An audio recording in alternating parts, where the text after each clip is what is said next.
Hey, what's up, everyone? Dragon back again, here to tell you that you should be watching Gojira 1984.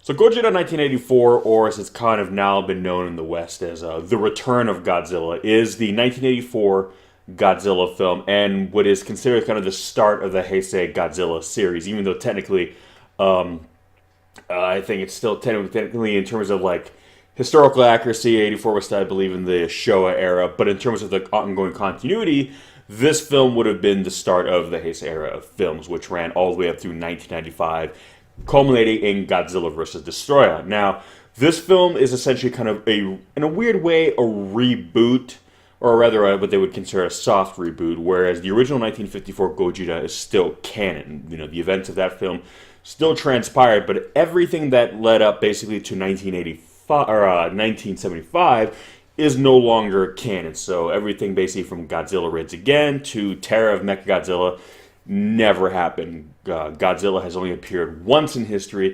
1954, and has not been seen since the death of the original Gojira in 1954 until 1984, when a new Godzilla appears, a larger, seemingly more powerful Godzilla, this one being 80 meters as opposed to the original 50 meters. And this was done mainly as a result just to kind of allow Godzilla to still have kind of an imposing presence on screen, because, quite frankly, many of the buildings in Tokyo had grown. They're not skyscrapers, so the original 50-meter Godzilla, they felt that might looked a little too diminutive by modern standards, so they just kind of scaled him up.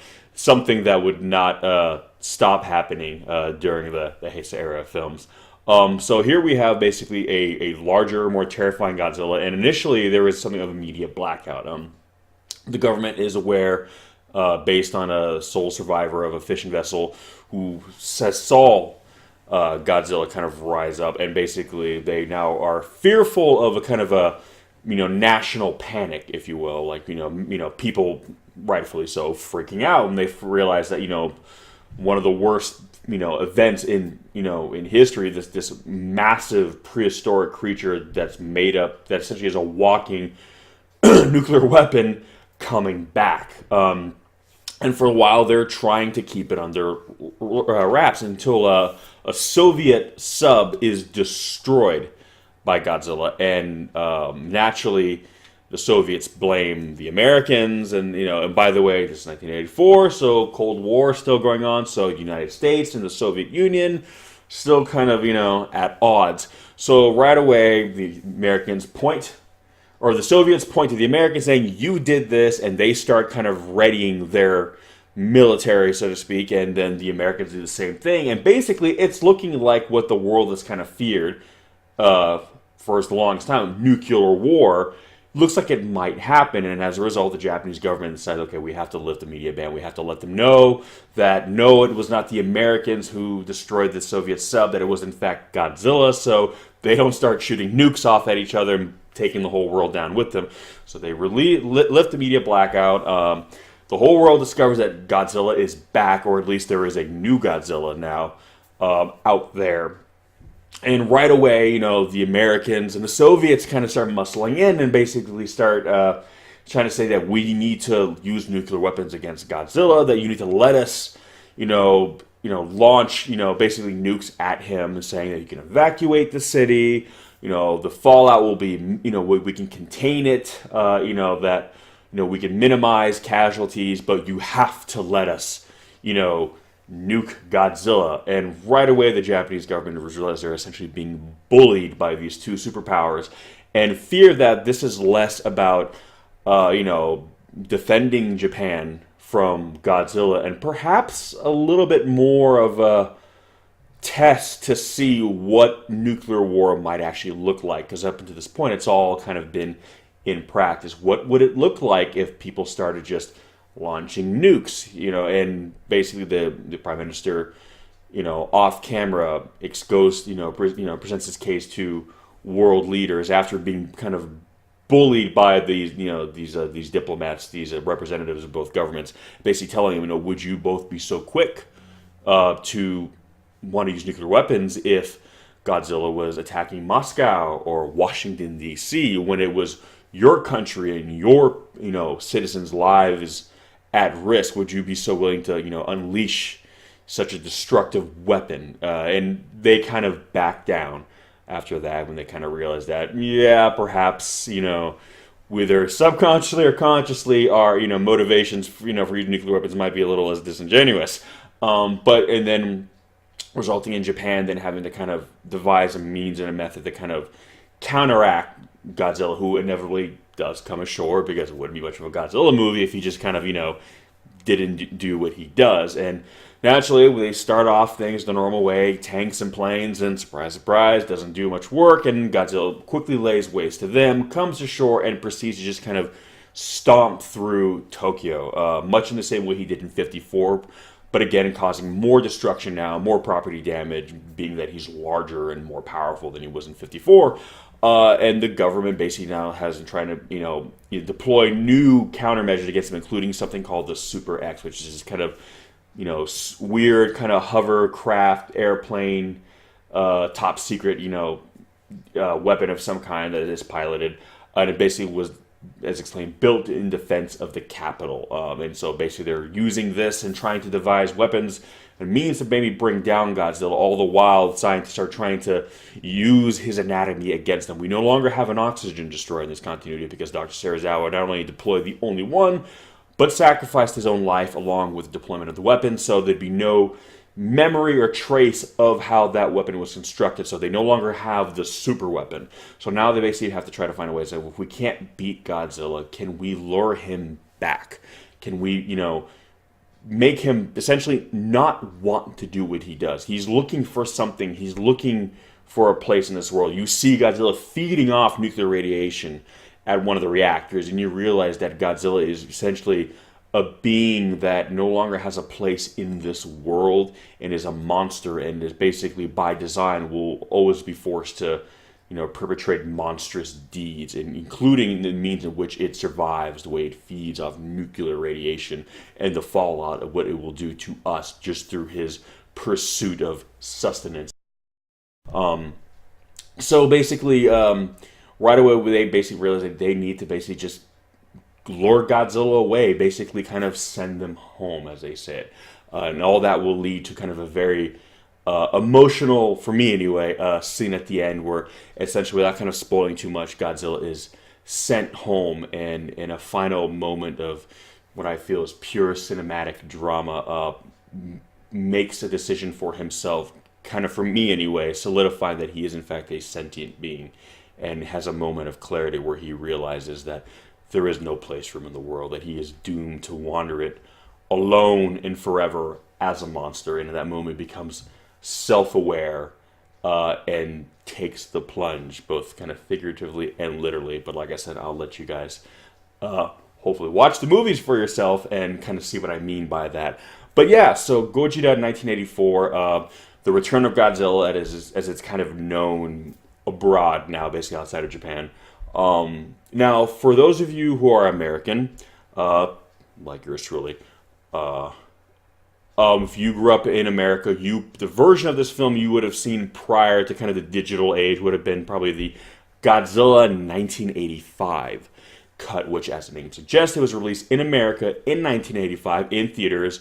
And like the original 54 version that was released a couple years later and retitled Godzilla King of the Monsters, they had actor Raymond Burr reinserted in the movie. They had new scenes with American actors cut into it, and had omitted some of the Japanese footage, and became kind of very notorious for turning the film into a bit of a propaganda piece, where a lot of the scenes with the Soviets were re-edited and recut to make them look more nefarious and evil. And there's a scene where in the 84 cut where they are attempting to stop the launch of a nuclear weapon via Soviet satellite, whereas in the 85 cut it is re-edited to make it look like they purposely launched it themselves, just to make them look more villainous.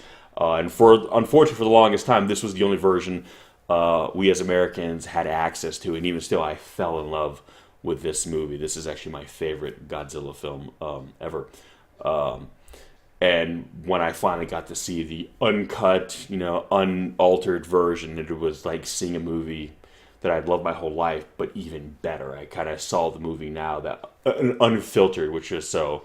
But yeah, so a lot of you might be wondering what version of the movie, and that is, if you have a passing familiar with Godzilla, and maybe aren't as familiar with it as deeply as some of us, you might be wondering which movie it is I'm talking about. So you would probably have seen the Godzilla 1985 cut. Now, since that time, the unaltered version of the film has been made available in the United States. So now that has kind of become the definitive cut worldwide, thankfully speaking. And I don't even know if actually the 1985 cut has made it to the digital format officially. But regardless, everything you would have loved about that movie is still preserved in the 84 version. But it has more. There's scenes that were removed that are there, so you have a longer, more comprehensive, more engaging narrative that doesn't depict certain people as kind of Saturday morning cartoon villains, and kind of shows the issue on all sides, and it gives it a much more compelling human story in an already fantastic kaiju story. So I could gush about this movie all day, and if I, let this camera just run, I probably would do just that until the batteries died on it, but I'll spare you all that. But yes, Godzilla 1984, Gojira 1984, The Return of Godzilla, the film with many names.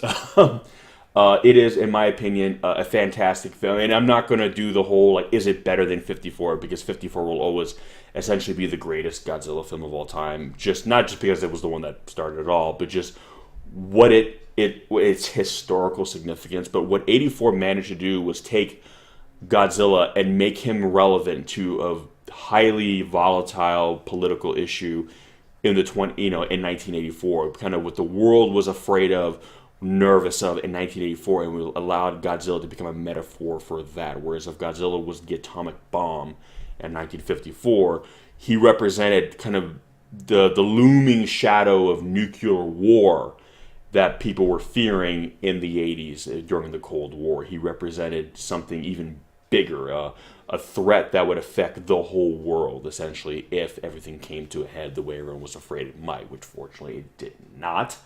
But Godzilla was once again representative of our worst fears. What it would be like if, again, these two big superpowers, clashed and, unleashed kind of the fury of, nuclear war. And again, what that would look like, kind of made flesh, turned into a monster. And once again, Gojira, Godzilla, became the vessel for that fear. So it managed to do what 1954 did in 1984 successfully.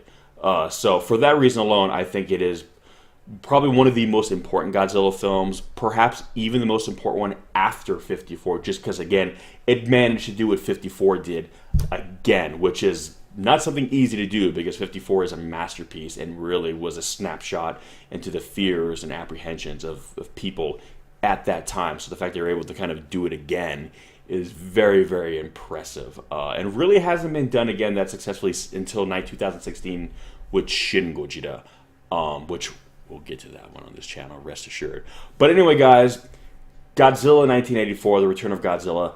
Have you seen it? If so, what did you think? If you have only seen the 1985 cut, please feel free to come in and weigh in, because I still think there's more than enough of the original Japanese version in that film for you to be able to weigh in a conversation. Again, the cuts they made and the alterations are pretty severe, but a lot of what makes that movie great is still in that cut. Again, that's the one I grew up with, so I'm not going to hate on that movie, just because, again, if it wasn't for the 1985 cut, I would have not have seen this movie, and it was the first Godzilla movie I ever saw, too. So, but if not, as always, I would leave links in the description section below where you can pick up the film. So if you have not seen the uncut original Japanese version, you can now check it out in beautiful Blu-ray remastered glory. come back, give me some of your thoughts. And again, if this is the first time you've ever seen the uncut version, you can kind of contrast, compare, and maybe kind of come back, weigh in, and tell me what you thought of the differences. If you have never seen this from the film in any iteration of it, or okay, don't worry about the 1985 version and just watch this one. And again, if you've never seen a Godzilla movie ever, this is a pretty good one to start with. I mean, obviously, 54 is the original, but if you're looking for something maybe a bit more modern, even though now as I'm doing the math in my head, 84 was kind of ways back now, so it's really not so modern. But I think it captures a lot of what made 54 great, but might be more relevant to you depending on your age, because you probably would have been alive during that time period, so I might remember a little bit more of it to kind of maybe have it hit home for you. But I mean, regardless, watch all the Godzilla movies. But yeah, so come back, give me some of your thoughts, let me know what you think, and as always, we'll catch you on the next one. Peace!